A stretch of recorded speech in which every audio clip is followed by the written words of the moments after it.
네, 안녕하세요. 네, 오늘은 기독교 한국 침례회 약사를 보도록 하겠습니다. 지난 시간에 기독교 한국 침례회가 오기 전에 앞에 그 동아기독교 이 부분까지 설명을 했었는데요. 좀 더 자세하게 우리 교단의 약사를 쭉 살펴보는 시간을 가지려고 합니다. 네. 기독교 한국 침례회 약사 총회에서 제공한 건데요. 총회 홈페이지에서 제가 총회 홈페이지 이전 홈페이지하고 지금 현재 홈페이지 내용을 조합해서 만들어 봤습니다. 참고로 봐주시기 바랍니다. 네, 먼저 목차를 보겠습니다.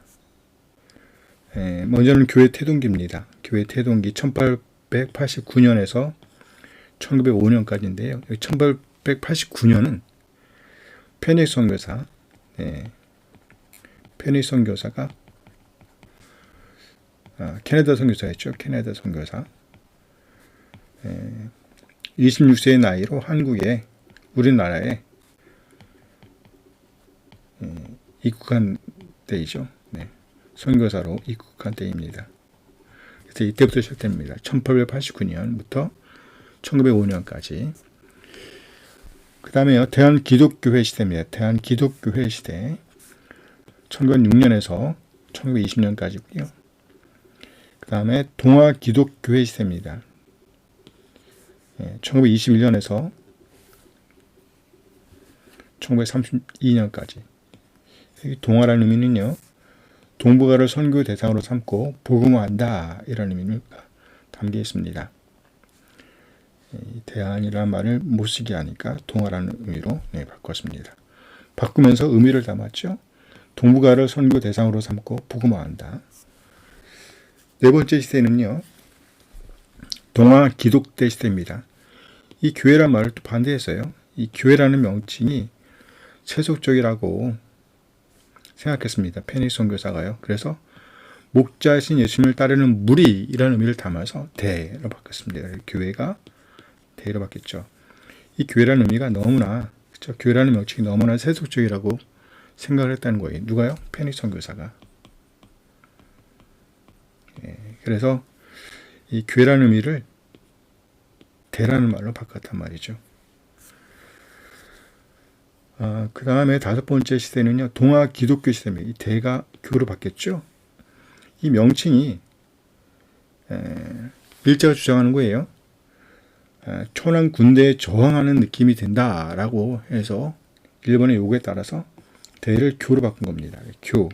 그래서 동아 기독교 시대입니다. 1940년에서 1948년까지입니다. 이 중간에 45년에 그렇죠? 해방이 되죠. 여섯 번째는요. 대한기독교 침례 시대입니다. 이 중간에 남침례교회하고 연합하는 과정이 있었어요. 그래서 침례회가 이때부터 들어갔죠. 여섯 번째 시대부터요. 1949년부터 1951년까지를 대한기독교 침례회 시대라고 합니다. 일곱 번째는요. 대한기독교 침례회 연맹시대. 그러게요. 왜 연맹이 붙였을까요? 연맹시대로 바뀝니다. 1952년에서 1958년까지입니다.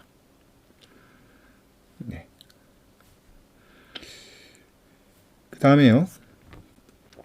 분열시대입니다. 분열총회 시대. 그래서 포항파하고 대전파로 나눠져요. 한참 부흥되고 있을 때 이런 일이 일어났습니다. 포항파, 대전파. 그래서 포항파는 대한기독교 침례회, 대전파는 기독교 대한침례회. 그래서 1959년부터 1967년까지입니다. 그 다음에 한국침례회 연맹시대입니다. 통합됐어요.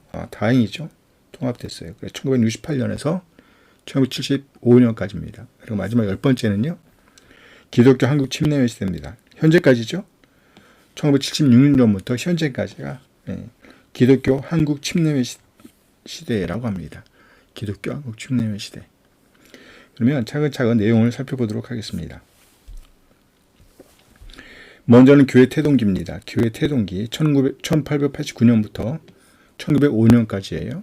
한번 볼까요? 1889년에 캐나다 독립선교사였던 말콤 C. 페닉이 한국에 왔습니다. 당시 그의 나이는요 26세였어요. 선교 정신으로 충만한 상태였다 그럽니다. 선교 정신으로 충만한 상태였다. 본래 말콤 C. 페닉은요 1886년 23세의 나이로 캐나다 토론토에서 중생을 체험합니다. 그리고 그 어떤 선교의 도움도 없이 또 가족의 반대를 무릅쓰고 한국에 우리나라에 선교 소명을 실천하기에 옵니다. 그래서 놀랍죠? 뜨거워요. 어떤 선교의 도움도 없었습니다. 또 가족의 반대를 무릅썼습니다. 그렇게 자신에게 주어진 선교 소명을 실천하기 위해서 한국으로 달려온 겁니다. 언제요? 1889년도예요. 그리고 1889년부터 1893년까지는요. 황해도 송촌, 소래라고 합니다. 소래에서 머물렀습니다. 그곳에서 한국어를 익히면서 복음을 증거했다 그래요. 그러니까 1889년부터 1893년도까지요. 좀 더 보면요. 그 다음에 1893년부터 1896년까지 3년 동안요. 3년간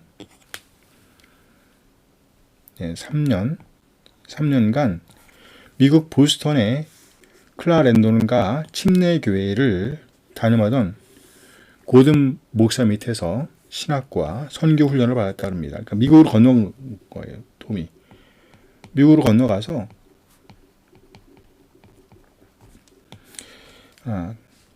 보스턴의 클라랜돈과 교회에서 목회하고 있던 고든 목사님 밑에서 신학과 선교 훈련을 받았다는 거예요. 고든 목사는요, 철저한 근본주의자였습니다. 그리고 진화론을 반대했고요, 자유주의 신학을 반대했습니다. 그는요, 성경의 무엇성과 세대주의 전천연설을 믿었어요. 그래서 그는 예수님의 재림이 가깝다고 믿었습니다. 그래서 그는 선교에도 아주 열심히 했다는 거예요.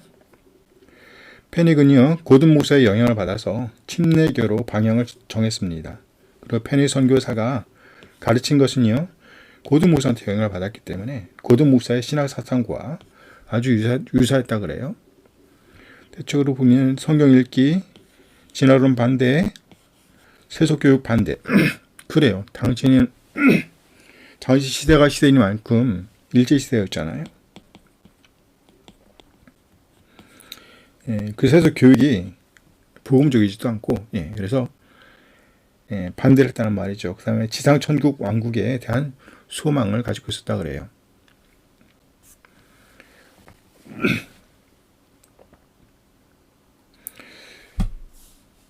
그리고 1896년에 페닉은 다시 한국으로 돌아왔습니다. 그러니까 3년 1893년부터 1896년까지 미국 보스턴에서 고든 목사님 밑에서 신학 훈련을 받으시고 이제 1896년에 다시 한국으로 돌아온 거예요. 이제 그는 함경도 원산을 중심으로 해서 함경도 원산을 중심으로 해서 선교 사역을 시작합니다. 그런데 페닉이 한국으로 돌아오기 전 1년 전이었죠. 1895년에 침례교 선교사들이 한국에 도착하였습니다. 이들은 충청남도 공주, 강경을 중심으로 해서 선교의 열매를 맺고 있었습니다. 그런데 이들은요, 페닉의 영향으로 클라랜돈과 침례교회에서 구성된 엘라싱 기념 선교회에서 파송한 선교사들이었다 그래요. 3명이 왔었는데요, 3명. 그래서 엘라싱 선교회는요, 1900년에 1895년에 왔다고, 1895년부터 1900년까지. 1900년에 한국 선교 사역을 접었습니다. 그러니까 1895년부터 1900년까지 선교 사역을 하고요. 1901년에 모든 선교 사역을 페닉에게 인계하였습니다. 그래서 이것이 교회 태동기 1889년부터 1905년까지의 내용입니다. 주요 계율을 보면요. 1889년 12월 8일에 캐나다의 페닉 선교사가 우리나라에 왔습니다.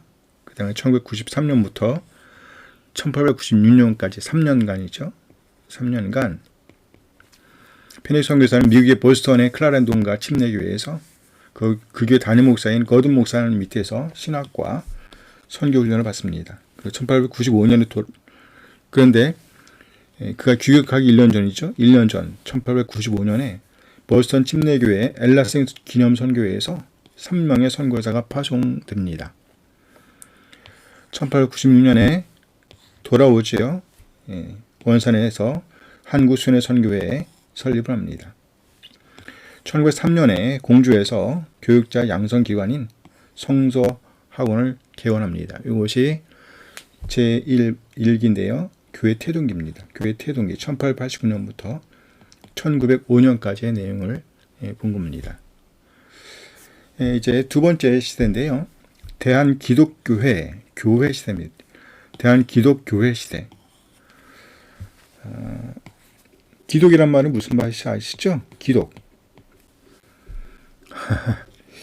이게 그리스도란 얘기예요. 그리스도를 한자로 기독이라고 하는 겁니다. 그래서 같은 의미예요. 기독이나 그리스도나 같은 의미란 얘기예요. 네. 그래서 대한기독 그래서 신론 우리 신학 조직 신학에서 신론, 기독론, 성령론 이러잖아요. 신론은 하나님은 성부 하나님을 가리키는 거예요. 성부 하나님. 기독론은요. 성자 하나님, 예수님을 가리키는 거죠. 성자 하나님. 성령은 성령 하나님을 가리키는 거예요. 그래서 우리가 신론, 기독론, 성령론, 기독은 그리스도를 가리키는 겁니다. 그리스도. 예. 그리스도의 구약적인 표현이 뭡니까? 메시아죠, 메시아. 기름 부음 받은 자라는 얘기예요.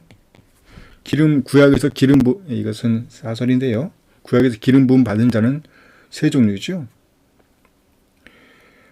제사장, 왕, 선지자, 예언자라고 그래요. 예언자. 말씀을 맡은 자입니다. 예언자. 이 세 그 직분에게 기름을 붓습니다. 근데 우리 메시아는요, 제사장이며 왕이며 선지자이십니다. 그렇죠? 메시아. 그것이 헬라적인 표현을 하기면요, 그리스도가 되는 겁니다. 그리스도. 네, 그리스도. 그것을 기독, 한자어로 표현하면 기독이라고 하는 거예요. 제2 시기는요, 대한기독교회 시대입니다. 기독교회 시대. 1906년부터 1920년까지예요. 1902년부터 1920년대까지 한번 보도록 하겠습니다. 계율을 보면요. 네, 전도자들과 개척된 교회 수가 늘어나기 시작했습니다. 그래서 페닉은요, 1906년에 강경에서 전 사역자를 소집합니다. 그리고 대화회를 열었습니다. 대화회. 지금으로 말하면 이건 총회라고 할 수 있어요. 나중엔 총회로 바뀝니다. 네, 모든 교회가 모인 거죠. 대화회를 열었어요. 이때 대한기독교회를 조직하였습니다. 그러니까 1906년에 대한기독교회가 조직되었다는 거예요. 1906년에 대한기독교회 조직. 그리고 대화회와 당회를 구성하고 자신이 감독이 되었습니다. 그러니까 총지휘자가 됐다는 거예요. 지금으로 말하면 총회장이라고 할 수 있습니다. 중앙 집권적인 감독 정치의 체제를 구축하였습니다. 중앙 집권적인 모든 힘이 총회장에게 있었어요. 네. 그 다음에 직분의 명칭은 9가지 이상이나 되었다 그래요. 복잡했다는 말이죠. 예를 들면 이런 거예요. 감목, 목사, 감노, 당원 이런 게 있었는데요. 감노와 당원 사이에는 교사, 총찰, 전도, 예비전도 이런 직분이 있었다는 얘기고요. 당원은요, 당원 이렇게 통장, 총장, 반장, 지금으로 말하면 집사 정도 되겠죠. 이런 직분이 있었단 말이죠. 복잡하죠. 그리고 대화회란 지금으로 하면 총회가 되는 거고요. 방회라고 하면 지금으로 하면 지방회가 되는 겁니다. 지금 우리 지금 현재 기독교한국 침례회에서는요, 총회 그리고 지방회가 있죠.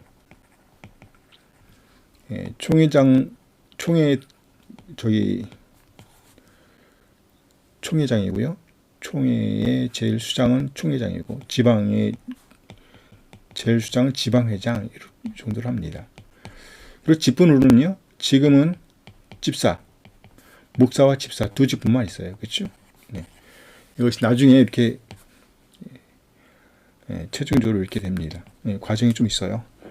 그래서 지금 대한기독교의 시대에는 이 정도로 되어 있습니다. 좀 더 보면요. 대한기독교회는요. 만민 좋은 기별이란 쪽 복음지를 만들었습니다. 그래서 복음을 전파하던 전도인들은요. 이쪽 복음지를 사용해서 급속도로 전도의 열매를 거두게 됐다는 거예요. 만민 좋은 기별. 너무 좋지요? 만민. 전도지란 얘기죠. 좋은 기별. 기별이란 말은 소식이란 얘기예요. 소식. 지금으로 말하면 복음이란 얘기겠죠. 그래서 좋은 기별, 복음이죠. 좋은 기별, 좋은 소식. 그러니까 만민은 모든 사람을 가리키는 겁니다. 그래서 만민 좋은 기별이라는 쪽 복음지를 만들었으며 복음을 전파하던 전도인들은 이쪽 복음지를 사용해서 급속도로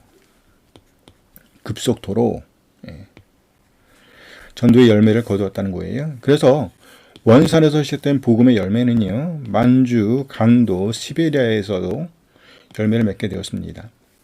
페닉은 1919년에 신약 성서를 침례교 입장에서 번역했습니다. 그래서 이 성경을 가리켜서 원산 번역이라고 합니다. 원산 번역. 그래요. 성경을 번역했단 말이에요. 원산 번역. 1919년입니다. 1919년. 그리고 1905년에는요, 공주에서, 1907년에는 원산에서, 그리고 각각 성서학원을 설치했습니다. 전도인들을 훈련했어요. 성서학원. 지금을 하면 신학교가 되겠죠. 여기서 전도인들을 훈련했습니다. 또한 복음 찬미라는 찬송가도 출판했습니다. 이어 찬송가 수를 계속 늘려가면서 찬송으로 복음을 가르쳤습니다. 아주 역동적으로 일하는 거죠. 만민 좋은 기별. 주 약수를 보면요. 1906년에 충청남도 강경에서 31개의 교회로 대한기독교회 교단을 창설했습니다. 그러니까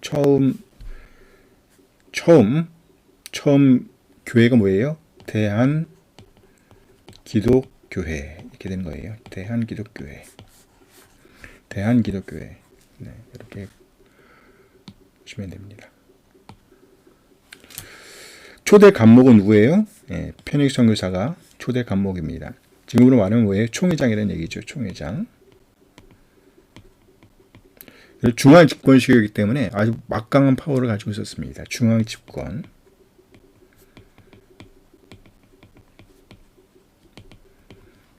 이걸 정체라 그래요. 정체 체제. 정치란 말로 할 수도 있겠지만 교회적인 용어로 해서 정체 이렇게 말합니다. 어쨌든 그러니까 중앙 집권적이었단 말이죠. 1914년에는요. 제9회 대화회에서 지금으로 말하면 뭐라 했습니까? 총회라고 그랬죠. 총회, 대화회에서 2대 간목으로 이종도 목사님이 임명됐습니다. 이종도. 1대는 초대는 페닉, 2대는 이종동 목사님. 그리고 1918년 10월 20일 시베리아 모카우에서 박노기 목사님, 최응선 감로, 전영태 총찰, 김희서 교사 등이 선교 중에 순교를 당하셨습니다. 순교하셨어요. 1918년이네요. 1919년엔요 신학성서 원산 번역이 발간되었습니다. 이 정도 간목 당시겠죠. 네. 이 정도로 봐서 두 번째 시기입니다. 대한기독교회 시대입니다. 대한기독교회 시대. 네. 네. 이번에는 동아기독교회 시대를 보도록 하겠습니다. 동아기독교회 시대. 1921년부터 1932년까지인데요.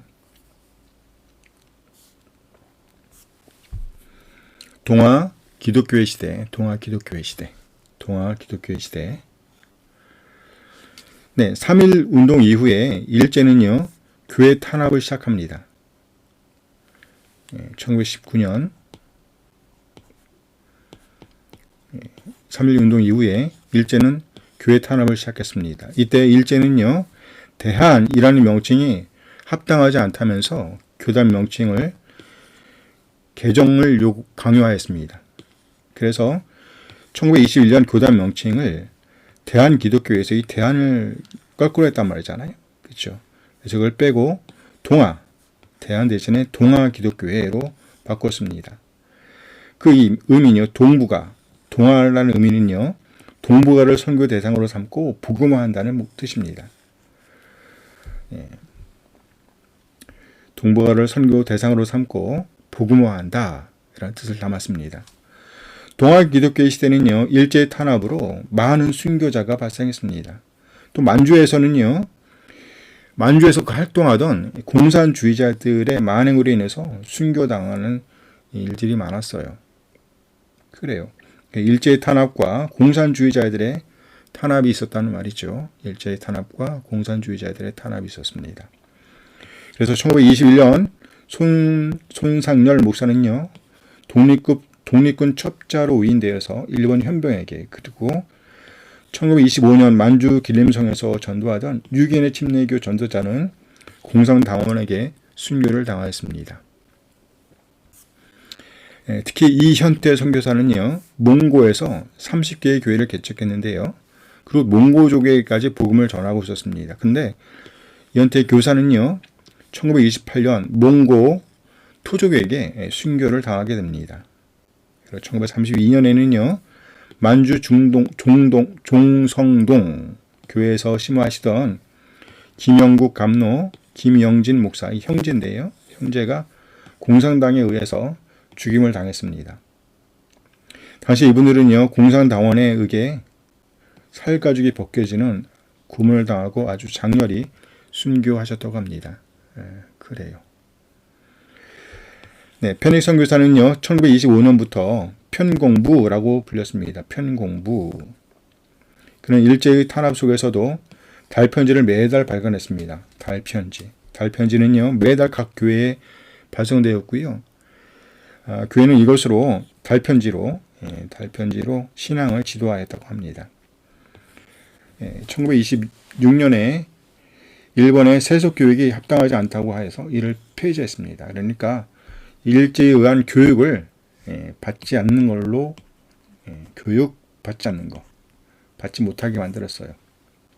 우리 교단에서 그렇게 말했다는 거예요. 페닉 선교사.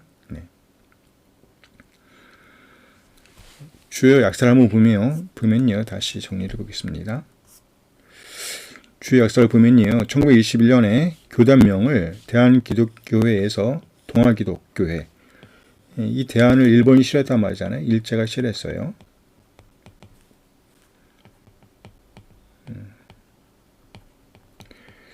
그래서 강요에 의해서 동아로 바뀌었습니다. 동아라고 이름을 바꿨지만 그 의미는 담아냈죠. 동북아 시대, 동북아.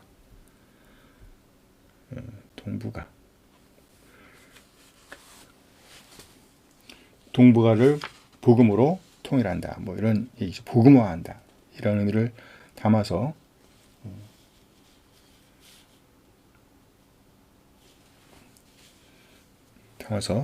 동아기독교회 이렇게 이름을 붙였던 겁니다. 동아기독교회.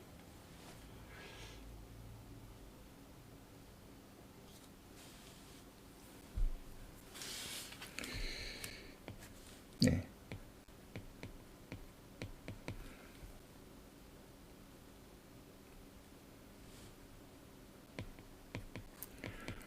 동북아를 선교 대상으로 삼고 복음화한다.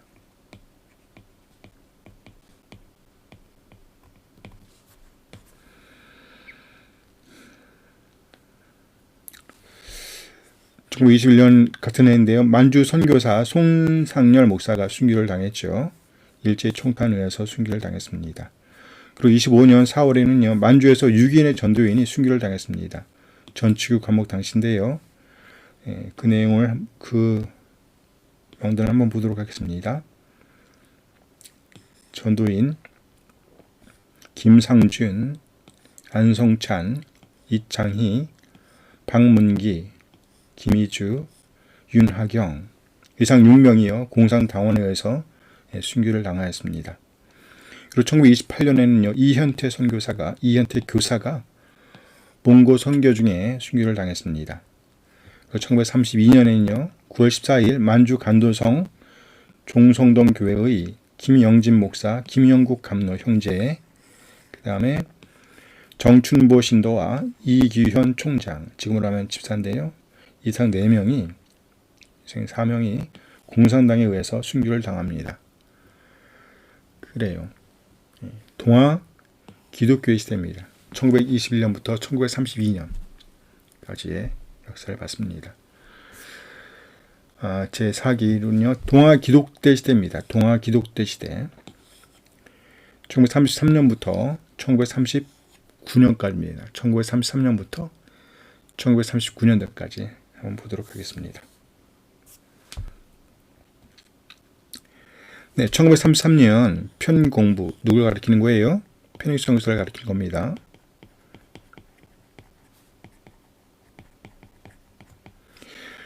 네.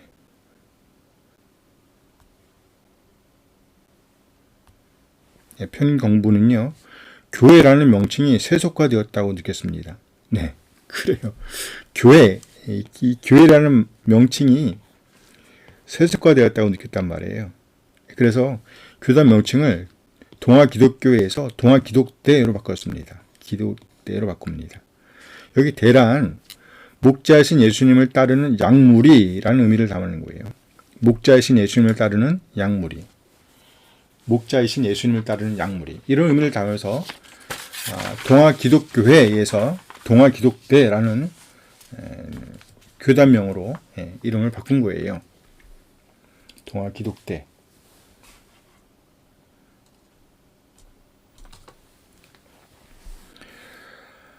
당시 일제는요, 우리 민족에게 신사참배를 강요하였습니다.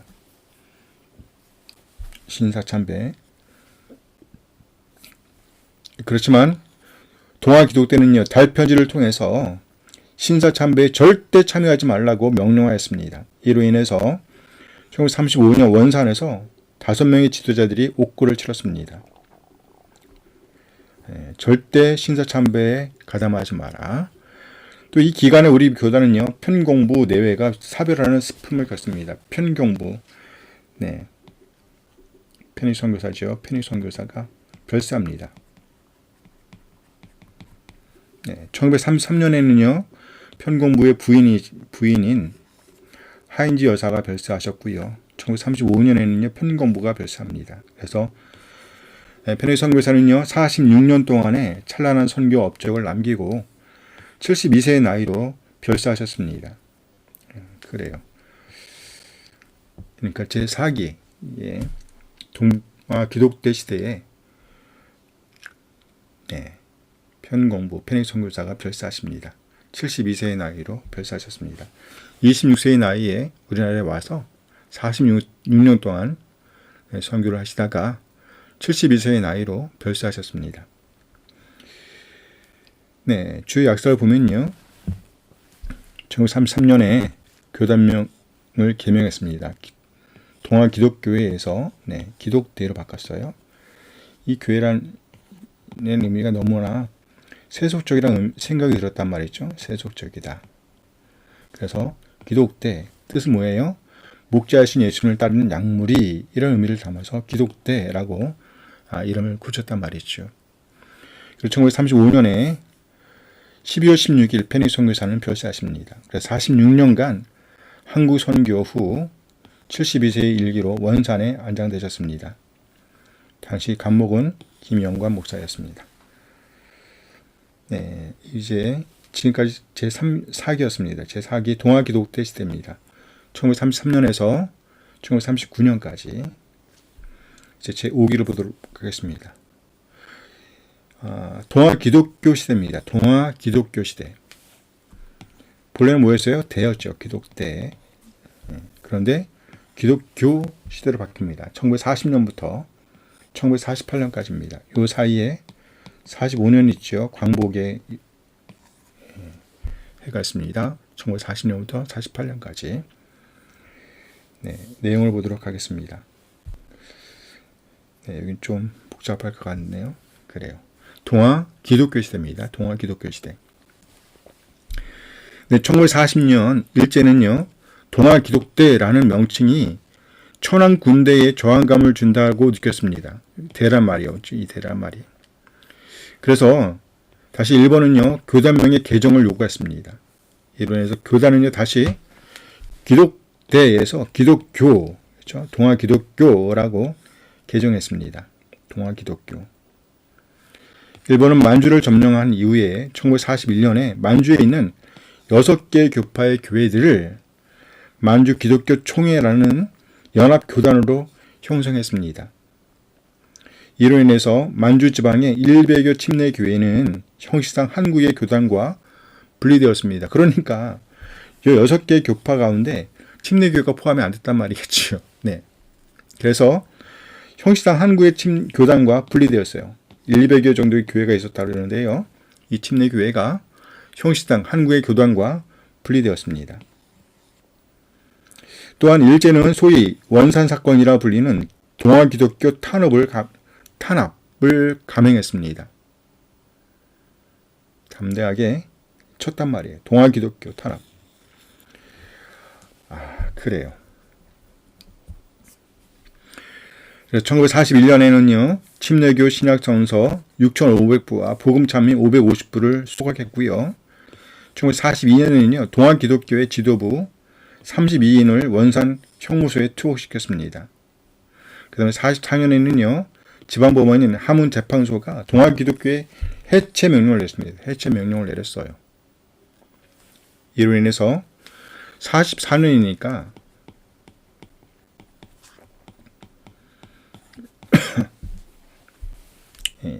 이 사이에 45년 있잖아요.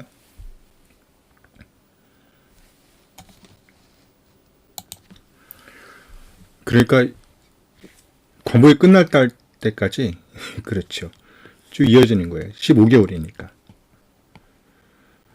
네. 그래서 15개월간 침례교회는요, 교단 없는 교단이 되고 말았어요. 교단 없는 교단. 네. 당시 한국의 침례교회는요, 성서 중심 교육, 그 다음에 절대 타협하지 않는 불굴의 신앙, 순교를 각오한 선교 정신을 그 특징으로 하였습니다. 교육, 신앙, 선교 정신. 이 침례교회의 아주 중요한 특징이었다는 거예요.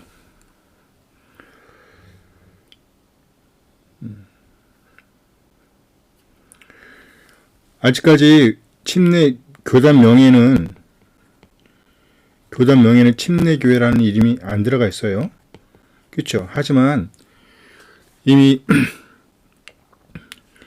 그 페닉 선교사가 미국에 다녀온 이후로, 그렇죠. 3년 동안 미국에 다녀온 이후로 1896년, 93년부터 1896년까지, 그렇죠.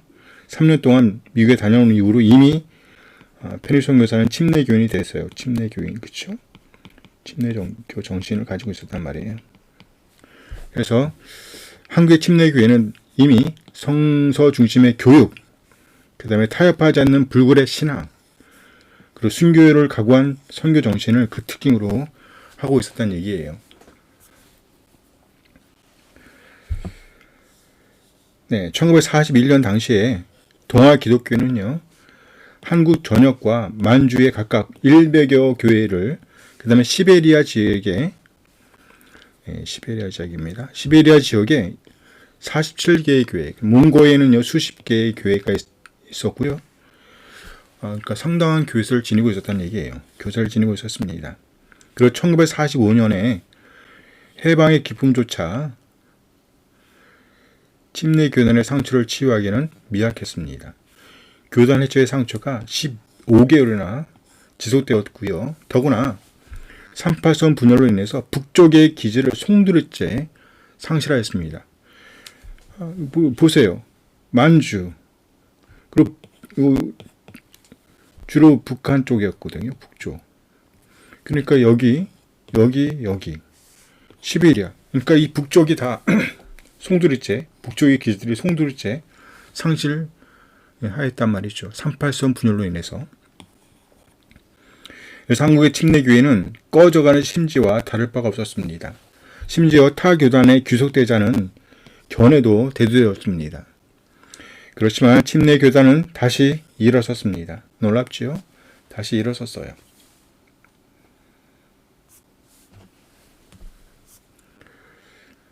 (1946년)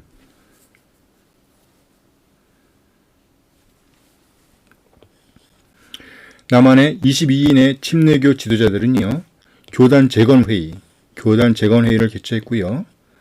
1940년 강경에서 개최된 36차 대화회의에서 감독 정체를 회중 정체로 바꿨습니다. 그러니까 중앙 집권적이었잖아요. 감독. 이것을 회중 정체로 바꿨어요. 감독 정체에서 회중 정체로. 교회 직분도 대폭 변경시켰습니다. 안사는 목사로, 감노는 장로로, 통장은 권사로, 총장과 반장은 집사로. 교사는 그대로 교사로 했습니다. 대화회는요 총회로 개칭했습니다. 아직까지 한 번 더 바뀌게 될 거예요. 아직도 좀 많지요. 네. 장로, 권사, 집사. 지금은 목사하고 집사만 있는 거니까 이것도 이제 나중에 없어져야 되겠죠. 1947년에는요, 이러한 변화에 반발해서 경북 예천의 일부 교회들이요, 불만을 품고 별도의 대화회를 열고 대한기독교회라는 명칭으로 분립해 나갔습니다. 10개의 교회가 나갔습니다. 하지만 그 악영향은 아주 컸다 그래요.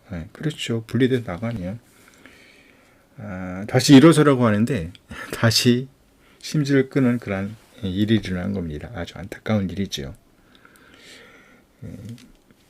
그래요. 이런 일이 일어났습니다. 그럼 주요 약사를 한번 보도록 하겠습니다. 주요 약사를 보면 1940년에요. 교단명 개명했어요. 동아기독대에서 동아기독교로. 왜냐하면 일제가 천황군대에 저항감을 준다. 뭐가 이 대자가. 그래서 개정을 요구했습니다. 그래서 대를 교로 바꿨습니다. 동아기독교. 제5기는요. 동아기독교 시대입니다. 동아기독교 시대. 그리고 1942년에 6월 이후에 32명의 지도자가 원산 형무소에 투옥되는 일이 일어났습니다. 감목이었던 이종군 목사님이요. 그리고 목사 전치규, 김영관, 김용해, 노재천, 박기양, 신성균, 이덕상, 장석천, 백남조, 문규석, 방사현, 박성도, 김재형 이상 13명의 목사님이요. 그 다음에 감로, 지금으로 하면 장로라고 말씀드렸죠. 김주언, 이덕여, 이상필, 김만근, 정효준, 박병식, 박두하, 김혜용, 전병무, 문재무, 안영태, 남규백, 한기훈, 방성은, 한병학, 박성홍 이상 16명.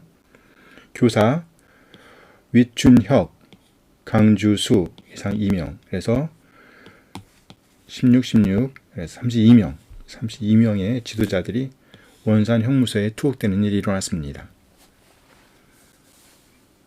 1942년이죠. 네.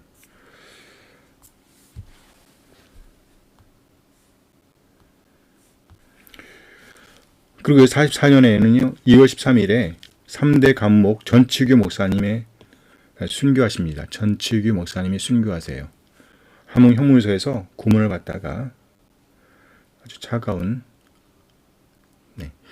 2월이면 날씨가 아주 추운 날씨예요. 추운 날씨였고요. 심지어 감옥에 있었으니까요. 감옥은 상상할 수 없는 추위였다 그래요. 그래서 그 감옥의 그 환경을 적응하지 못하고 상당한 고문을 받고 몸이 약해지셔서 아주 심한 고문을 받고 순교하셨습니다. 전치규 목사님이요. 2월 13일입니다. 1944년 2월 13일. 그리고 5월 10일에는요. 일제에 의해서 교단 해체 및 재산 몰수 명령이 떨어집니다. 해체 명령 및 재산 몰수. 안타까운 일이죠. 5월 10일입니다. 네, 그래요. 그래서 지금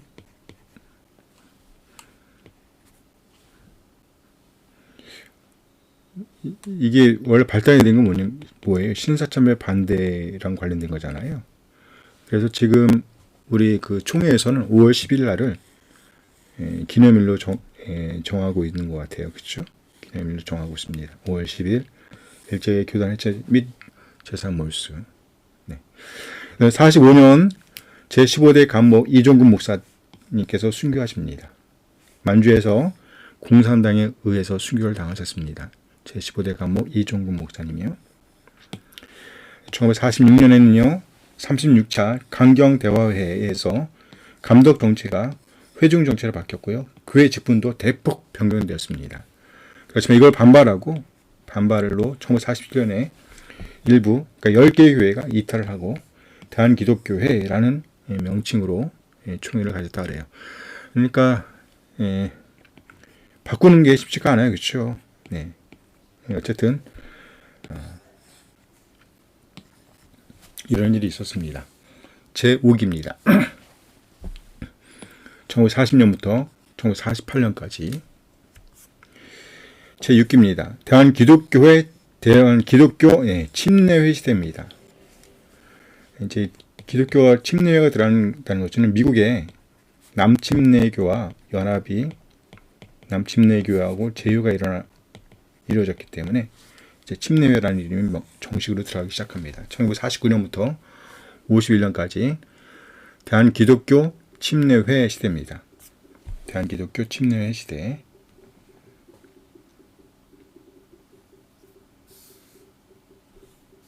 제6기입니다. 네, 1948년 총회에서 미국 남침례교회와의 제휴를 추진키로 했습니다. 그리고 1949년 39회 총회에서 강경에서 열렸는데요. 39회 총회가 강경에서 열렸는데요. 이때 교단 명칭을 동아기독교에서 이렇게요. 대한기독교 침례회로 바꾸었습니다. 그리고 신앙 노선도 분명히 밝혔다 그래요. 미국 남침례교 해외 선교부 동양 총무인 카슨 박사가 내한했고 이때 카슨 박사가 내한해서 조사를 한 거예요. 동아기독교를 조사했습니다. 그러니까 동아기독교가 남침례교와 다를 바가 없다.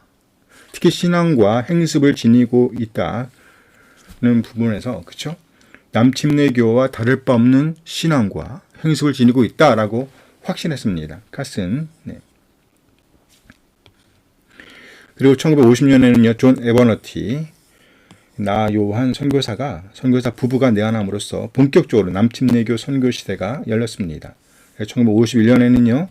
충남 부에서 41차 총회가 개최되었고요. 이때 교회 직분도 목사와 집사로 축소됐습니다. 그렇죠? 이제 목사와 집사로 축소되었어요. 목사와 집사. 잘 됐죠? 네, 목사와 집사. 네. 주요 역사를 보면요. 1949년 39회 강경총회에서 교단명이 동아기독교에서 대한기독교 침례회로 바뀌었고요. 9월 7일에 전병무 목사가 순교합니다. 49년이에요. 울진 행곡에서 공산당에 의해서 전병무 목사님께서 순교당하십니다. 1950년에 40회 철산총회에서 미국 남침내회 남침내교 나의완 선교사가 내한하고요. 9월 28일 총회장 이정돈 목사가 순교. 총회장 이정돈 목사님께서 순교 당하시고요. 2대 감목을 지냈고 1에서 5대 총회장을 지냈던 이정돈 목사님이 공산당에 의해서 순교를 당하셨습니다. 1951년에는요. 재단법인 대한기독교 침례회가 설립되었습니다. 대한기독교 침례회, 그리고 침례병원이 부산진료소를 개설했습니다. 침례병원 부산진료소 개설, 이런 식으로 이루어졌어요. 제6기 대한기독교 침례회 시대입니다. 1949년에서 51년까지. 제7기를 보겠습니다. 제7기는요. 대한기독교 침례회 연맹시대입니다. 연맹시대. 52년부터 58년까지입니다. 1952년부터 58년까지. 대한기독교 침례회 연맹시대. 1952년부터 58년까지. 선교사들의 활동이 활발해졌습니다. 그리고 1951년 의료선교, 구호선교, 고아선교를 시작했습니다. 그래서 53년에는요. 대전에 침례회 성경학원을 개원했습니다. 침례회 성경학원. 54년도에는요. 성경학원은 문교부로부터 침례회 신학교로 인가를 받게 되고요. 현재 교회진흥원으로 발전된 침례교 출판사가 세워졌습니다. 침례교 출판사. 지금은 교회진흥원이죠. 교회진흥원. 남침례교의 선교로 인해서 침례교 교세는 급상승했습니다. 그래요. 남침례교의 선교로 인해서 침례교 교세는 급상승했습니다. 급상승. 이로 인해서 타 교단에서 많은 교육자들이 전입되었습니다. 그러자 동아기독교 후계를 자처하는 주류파가 생기기 시작합니다. 타 교단에서 들어온 전입파, 신학교를 졸업한 신학교파, 그리고요 선교사들이 서로 갈등을 일으키게 되었습니다. 안타까운 일이 일어난 거니, 그렇죠? 이렇게 해서 침례 연맹 시대는 아주 어두운 그림자를 남깁니다. 어두운 그림자.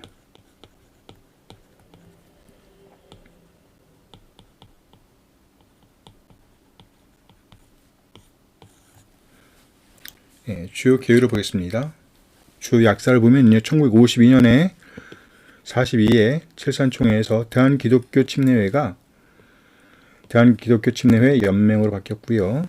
53년 6월 1일 대전의 침례회 성경학원이 개원되었고요. 베프티스트가 이때 발간되기 시작했네요.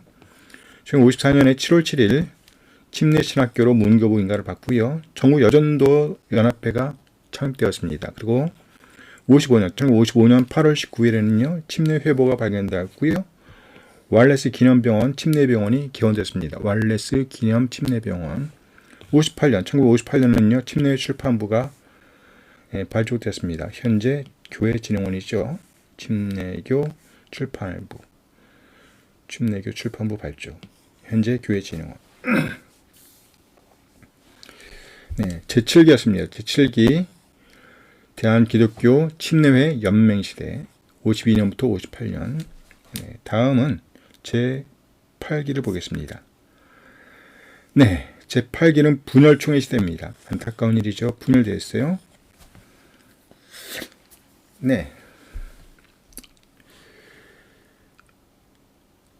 분열. 이것은요, 사탄의 역사입니다. 사탄의 역사예요.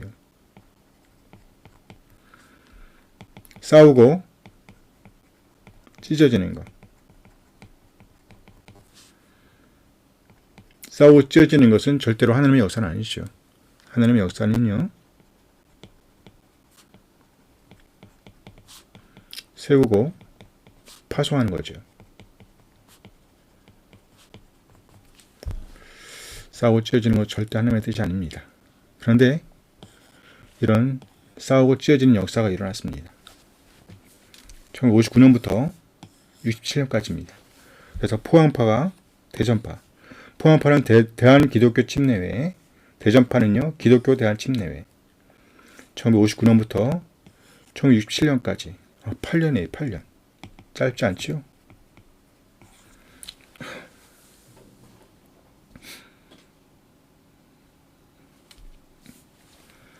분열총회 시대 보겠습니다. 동아 기독교 후계를 자처하는 주류파, 타교단에서 들어온 전이파, 신학교를 졸업한 신학교파, 그리고 선교사들과 총회가 갈등하던 중 선교사들이 총회의 전도부장이었던 안대병 목사를 불신임한 것을 계기로 총회와 선교부는 대립하게 되었습니다. 급기야 1959년 총회가 분열되기 이르렀습니다. 1959년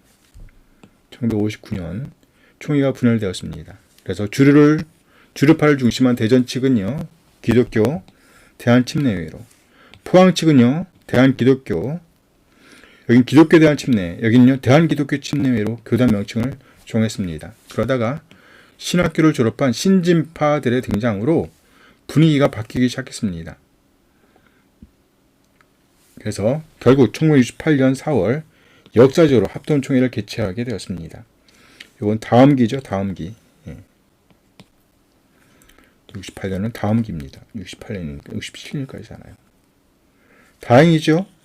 68년에 합치게 되었습니다. 주요 역사를 보겠습니다. 1959년에 포항파 대한기독교 침례회 14대 김용혜 총회장, 대전파 기독교 대한침례회 14대 강성주 총회장, 그래서 14대가 2병이네요. 1962년 6월 18일 대한침례회 신학교 설립했고요. 침례회 출판사 문공부 등록을 했습니다. 1964년에는요. 4월 22일 대전법인 기독교 대한침례회 연맹으로 대전 측 법인이 설립되었고요. 1965년에 11월 5일 대전 중동에 침례교 군인복지관이 설립되었고 군인전도부가 설립되었습니다. 네, 제8기 분열총회 시대입니다. 분열총회 시대. 분열되었던 총회가 다시 합쳐지는 시대입니다. 제9기입니다. 제9기 한국침례회 연맹 시대입니다. 1968년부터 1975년까지입니다. 네, 개요를 보면요. 1968년 4월 16일 역사적으로 합동총회를 개최했습니다. 다행이죠? 네, 합동총회를 개최했습니다. 이제 분열을 극복하고 합동을 이루게 되었습니다. 합동, 협동. 이는 침례교의 상퇴이지만 다른 한편 자랑이라고 할 수 있습니다. 그래요. 다시 합쳐진 거 엄청 큰 일입니다. 네, 자랑이라고 생각해요. 합동총회는 교단명을 한국침례회 연맹으로 개칭했습니다. 한국침례회 연맹. 분열 기간에 침례교회 지도자들은 성령의 능력을 체험하게 되었고요. 자립정신을 기르게 되었습니다. 이로 인해서 침례교 부흥의 영적 기틀을 다졌습니다. 그래요. 요 나눠진 그 기간 동안에 이런 또 일들이 있었네요. 성령의 능력을 체험했고요. 자립정신을 기르게 되었다는 말이에요. 이로 인해서 침례교 부흥의 영적 기틀, 토대가 닦여있다는 말이잖아요. 이 기간에 선교부도 여러 가지 기관 사업을 육성함으로써 한국 침례교 성장에 크게 기여하였다는, 공헌하였다는 거예요. 정말 다행이에요. 네. 주요 역사를 보겠습니다. 1968년 4월 16일 합동총회입니다. 교단명은요. 한국침례회 연맹입니다. 23대 김용혜 총회장이고요. 포항은 본래 뭐였어요? 대한기독교 침례회였고 대전은요. 기독교 대한침례회였었는데요. 이것이 한국침례회 연맹으로 바뀌었습니다. 한국침례회 연맹. 한국침례회 연맹. 그리고 침례회 신학교에 대한침례회 신학교가 병합합니다. 침례회 신학교가 대한침례회 신학교. 요거겠죠. 연합했어요. 그래서 병합됐습니다. 신학교도 하나로 통합됐다는 얘기죠. 1970년에요. 한미기금위원회 현 국내선교회가 발족되었고요. 73년 한국침례신학대학교가 문교부 인가를 받았고요. 교회진흥원이 출범했습니다. 교회진흥원. 그리고 요단 출판사 사역을 시작했습니다. 이렇게 해서 제9기 아주 의미 있죠. 제9기입니다. 1968년부터 1975년까지 한국 침례회 연맹 시대입니다. 75년도까지. 네, 이제 마지막으로 제10기를 보겠습니다. 제10기. 기독교 한국 침례회 시대입니다. 기독교 한국 침례회. 지금은요, 교도 명칭이 기독교 한국 침례회입니다. 기독교 한국 침례회예요. 우리 교단명이에요. 네. 정식 명칭은요, 우리 교단 정식 명칭이 교단명 기독교 한국 침례회입니다. 기독교 한국 침례회 시대. 1976년부터 현재까지예요. 네. 네, 계율을 쭉 보도록 하겠습니다. 제10기예요. 기독교 한국 침례회 시대 1976년부터 현재까지. 한국 침례교회는 70년대 후반에서 80년대 중반기에 이르는 침례교회 계절이라고 불리는 10여 년 동안 그 이전 역사에서는 유례를 찾아볼 수 없었던 활기찬 교회 성장과 교단 발전의 부흥을 가져왔습니다. 1976년 제65차 총회에서 교단의 명칭이 기독교 한국 침례회로 개칭되었습니다. 1976년이죠. 예, 76년이에요. 이후 성령 부흥 운동을 통하여 영역을 되찾았으며 경제적으로도 자립하려는 의식이 나타나게 되었습니다. 대표적인 부흥사로는요, 김충기, 오관석, 고승혁, 지덕, 김정한 목사로 이분들은 부흥회를 통해서 교단 내외적으로 부흥을 이끌었습니다. 그래요. 김충기 목사님 강남중앙침례교회, 오관석 목사님 강남중앙교회인가? 그 다음에 고승혁 목사님, 지덕 목사님, 김정한 목사님. 잘 모르겠네요. 어쨌든 이분들이 그래요. 교단 내외적으로 부흥을 이끌었어요. 네. 이름은 알겠죠? 네. 고승혁, 지덕, 김장환 목사님이요. 네. 김충기, 오관석, 고승혁, 지덕, 김장환 목사님. 네, 특히 총회와 선교회가 화합적 협동 관계를 맺으면서 한미 합동으로 한미 전도 집회를 시작했습니다. 여기 선교회는 남침례교 선교를 가리키는 거예요. 남침례 선교회. 남침례교 선교회. 이제 사이가 많이 좋아졌다는 얘기죠. 그래서 한미 전도 집회를 시작했습니다. 이는 목회자들이 교회를 개척하고 어려움을 겪었던 시기였는데요. 그때 교단의 부흥을 가져오게 하는 아주 큰 구심점이 되었습니다. 이로써 지금까지 교권 쟁취를 위한 교단 정치는 완전히 불식하고 사라지고 오직 복음 전도와 신앙 훈련, 교회 성장을 위해 총회와 선교회가 매진하게 이르렀습니다. 아주 좋은 현상이 일어난 거죠. 1980년대에는요. 수도침례 신학교가 설립되었고요. 82년도에는 전국 남전도 연합회, 그 다음에 87년 해외 선교회가 설립되었고요. 침례병원, 국내 선교회, 여선교 연합회, 침례 신문사 등의 각종 기관을 통한 활발한 선교 활동은 침례교가 더 부흥의 시기를 맞이하는데 큰 역할을 했습니다. 네. 그래서 침례병원도 큰 역할을 했어요. 국내 선교회, 여선교 연합회, 침례 신문사, 침례회 신문사 등의 각종 기관을 통한 활발한 선교 활동은요, 침례교가 더 부흥의 시기를 맞이하는데 아주 큰 역할을 감당하게 되었다라는 거예요. 그래서 보겠습니다. 특히 1989년 잠실 올림픽 주경기장에서 열린 침례교회 선교 100주년 대회가, 그렇죠? 보세요. 1889년 페닉 선교사가 왔어요. 여기에서 100을 더하는 거예요. 100을 더하면 1989. 그렇죠? 그래서 1989년은 잠실 올림픽 주경기장에서 침례교회 선교 100주년 대회가 개최되었습니다. 그리고 1990년에 제16차 침례교 세계대회 BW 침례교니까 베프티스트 월드 BWA 어소시에이션인가 모르고. 그래서 침례교 세계대회 한국 개최는 국내는 물론 해외 모든 사람들에게도 한국 침례교의 성장을 보여주는 역사적인 순간이었습니다. 그래요. 1999년 5월 5일에는요, 침례교회 110주년 대회가 열렸습니다. 여기 보세요. 1989에서 10을 더하는 거예요. 그러면요, 1999. 1999.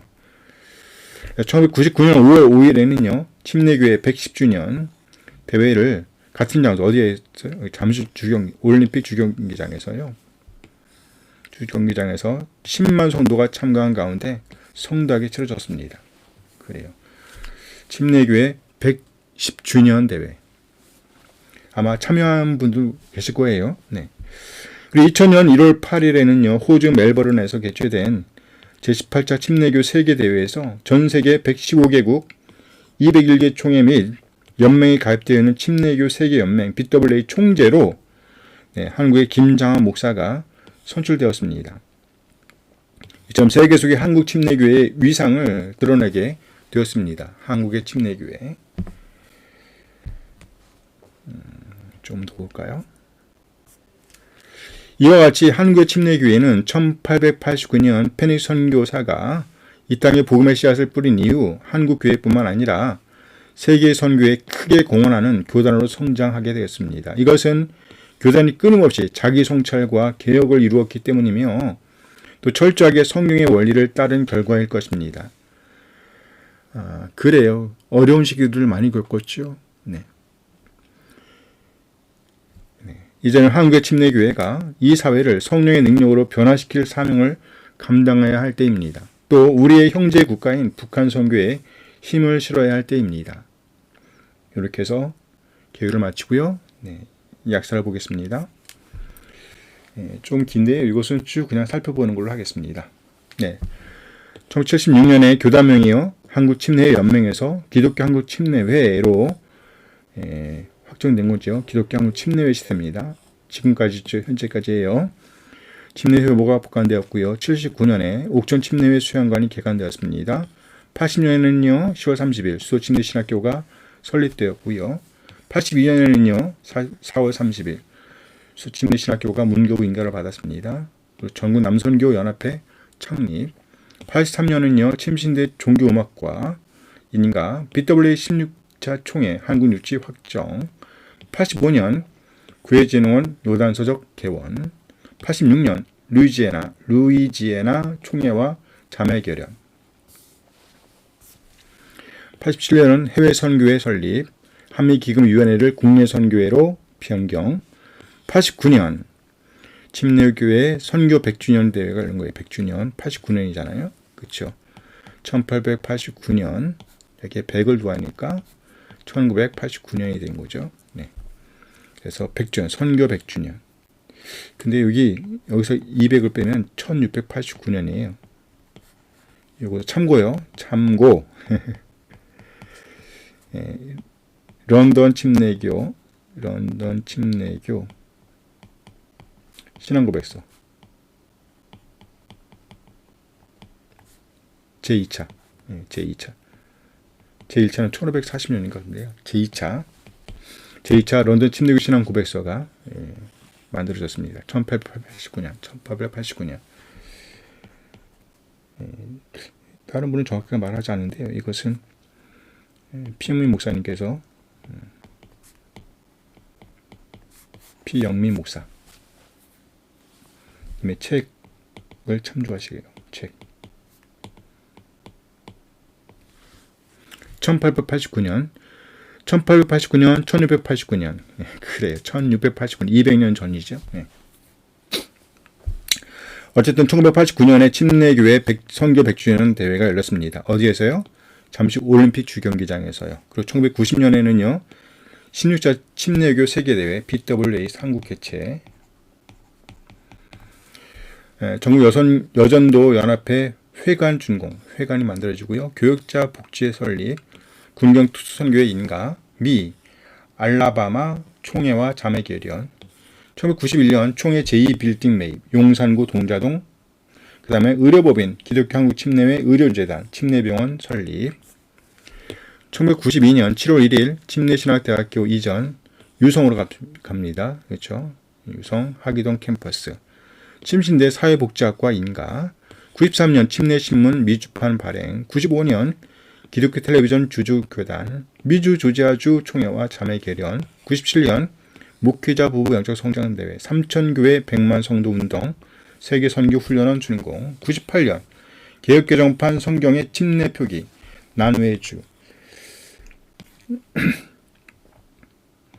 세례 요한 이렇게 하고요. 각주로 침례 요한 이렇게 쓴단 말이에요. 이게 바뀌어야 되죠. 바뀌어야 되죠. 왜 안 바뀌는 거예요 도대체? 침례가 맞지 세례는 표현을 못 하잖아요. 물속에 들어가고 눕고 올라오는 거잖아요. 이게 맞는 거거든요. 그렇죠? 죽고 장사 지내고 부활하는 거잖아요. 살아나는 거. 아니 이걸 뿌리거나 바르는 걸로 표현할 수 없잖아요. 그러니까 침례라고 말하고 이걸 각주로 달아야지. 어쨌든 1998년에 개혁개정판 성경에 침례 표기 난외의 주로 들어갔습니다. 참 예전에 침례라는 말도 쓰기 힘들었어요. 지금도 세례란 말을 더 많이 씁니다. 침례교 목사님들도요. 다른 저기 모이면 어쨌든 99년에는요. 3월 9일 총회회관 매입 이전 오리동으로 갔고요. 5월 5일 침례교회 110주년 대회 110주년이잖아요. 1889년에서 100 1989년 10 1999년 그래서 5월 침례교회 110주년 대회를 열었습니다. 잠실 올림픽 주경기장에서요. 2000년 총회회관 증축 7월 김장원 목사 BWA 총재 취임 침례교 세계연맹입니다. 침례교 세계연맹 총재로 취임 양교 재단 합입 이게 무슨 말이냐면요. 침례신학대학교하고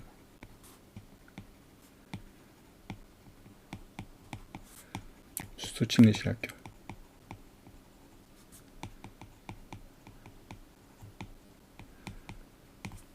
합쳐졌다는 얘기예요.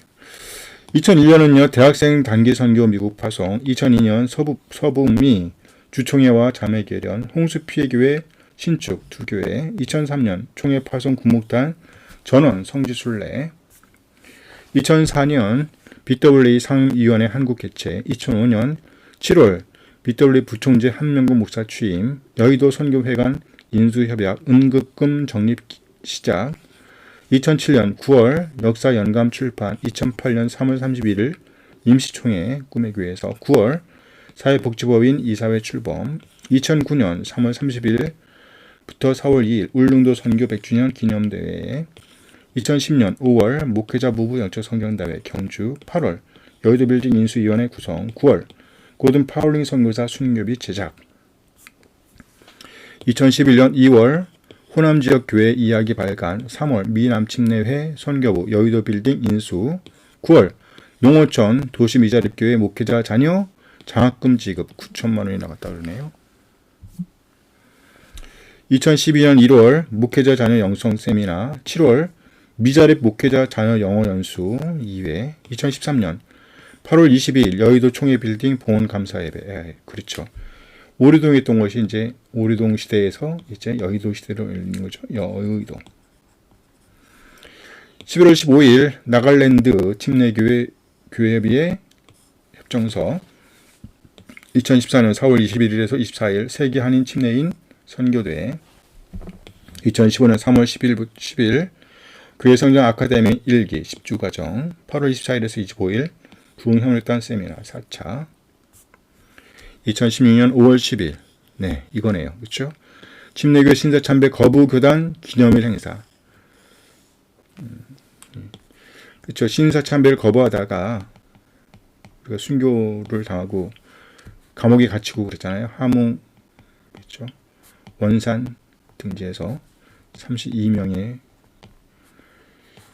지도자들이 갇혔단 말이에요. 이걸 기념해서 5월 10일이요. 침례교 신사참배 거부교단 기념일.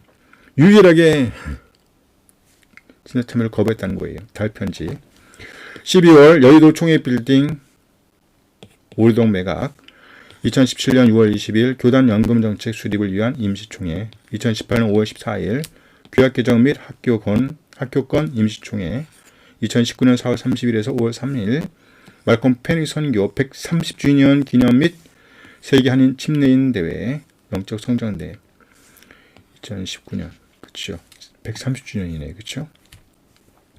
12월 20일 제109차 임시총회 2020년 6월 코로나19 극복을 위한 전국 목회자 1, 2차 세미나 8월 온라인 여름 연합 캠프 어린이 청소년 청년 10월 27일 비대면 온라인 정기총회 그래 정기총회를 온라인으로 했습니다. 몇몇 주요 교회를 선정하고요. 거기에 참석해서 온라인으로 정기총회를 열었어요. 2021년 4월 13일 임시총회 총회 규약 정관 개정 다음 세대 부흥위원회 신설 원로 목사와 홀사모 지원 및 기관 재정립 100건 2022년 100만 배티스트 전도운동 3월 21일 22일 침례교 여성 목회자 영적 성장대회 4월 25일에서 27일 3호 행복축제 7월 4, 5일 침례교 농어촌 목회자 초청위원회 9월 5일에서 7일 제10차 APBF 아시아 태평양 침례교 그쵸 페더레이션인가 아무튼 APBF 침례교 대회를 열었습니다. 네, 이상으로 여기까지고요. 다시 한번 쭉 보겠습니다. 이거 제 10기까지 있네요. 제 1기는요. 교회 태동기입니다. 1889년에서 1905년까지요. 대한 기독교회 시대는요. 1906년에서 1920년. 동아 기독교회 시대는 1921년에서 1932년. 동아는요. 동북아를 선교 대상으로 삼고 복음화한다라는 의미라고 말씀드렸어요. 동아 기독교회 시대. 동아 기독대 시대 1933년에서 39년. 교회라는 명칭이 세속적이라고 생각했다는 거예요. 누가요? 페닉 선교사님께서. 그래서 목자이신 예수님을 따르는 무리라는 의미로 대로 바뀐 거예요. 교회가 대로. 그래, 요게 세속적인 의미가 들었단 말이죠. 지금 다 교회라고 쓰는데. 동아기독대. 멋있어요. 동아기독대. 그래서 목자이신 예수님을 따르는 무리, 목자이신 예수님을 따르는 무리. 동아기독교 시대 1940년에 제5기는요. 동아기독교 시대인데 1940년에서 48년인데요. 이 명칭이 천황 군대에 저항하는 느낌이 든다라서 일본의 요구에 따라서 대를 교로 바꾼 거예요. 그래서 동아기독대, 동아기독교 시대, 대한기독교 침례회 시대 제6기는요. 대한기독교 침례회 시대입니다. 1949년에서 51년까지. 제7기는요. 대한기독교 침례회 연맹 시대 1952년에서 1958년. 제8기는 분열총회 시대입니다. 제8기는 분열총회 시대. 포항파 대한기독교 침례회, 대전파 기독교 대한침례회 1959년부터 1967년 8년이에요. 짧지 않아요. 제9기는 한국침례회 연맹시대 1968년에서 1975년. 제10기는요. 기독교 한국침례회 시대, 기독교 한국침례회 시대 1976년부터 현재까지입니다. 그래서 이렇게 우리나라 침례교회가 이런 변천사를 갖고 왔다라는 것이죠. 쭉 한번 대략적으로 살펴보시면서 생각을 해주셨으면 좋겠습니다. 침례교, 기독교 한국 침례회. 지금은요, 기독교 한국 침례회입니다. 기독교 한국 침례회 시대입니다. 아셨죠? 다음 시간에 또 뵙도록 하겠습니다. 감사합니다.